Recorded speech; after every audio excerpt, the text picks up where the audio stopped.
this way, which will reflect light through the polarization or the polarizer here, polarizing filter.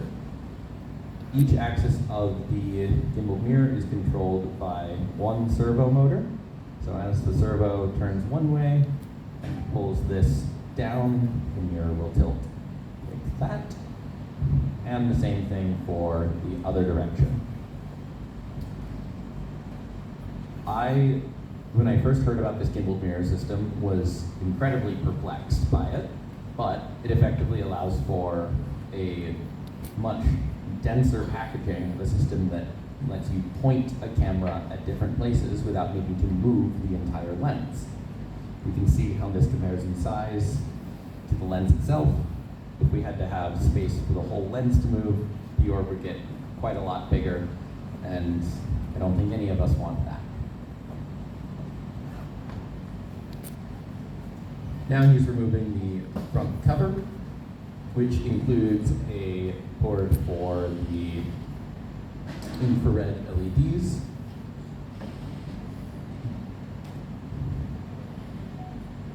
This portion here acts as both a heatsink for the infrared LEDs within the front of the orb, and additionally, we can see the other fixed mirror here. So the gimbal mirror sits inside here. It reflects light through the polarizer onto this mirror, which then reflects the light into the iris camera.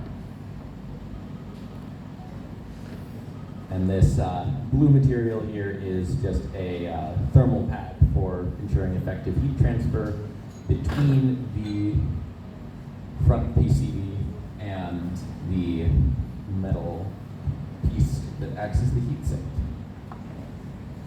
So behind the front plate of the orb, this section is where you would see the mirror. You have two rings of RGB LEDs. These present the status of the orb to the operator and the user, as well as the progress of the orb verification. And then all of these larger LEDs around the outside here are infrared LEDs. These are the ones that, within the infrared spectrum, sort of illuminate the face and eyes of the person doing the verification. They flash very rapidly to do that, and draw quite a lot of current. So on the back, we'll see that around the infrared LEDs, there's actually a large surface of exposed pad on this PCB, and that leads to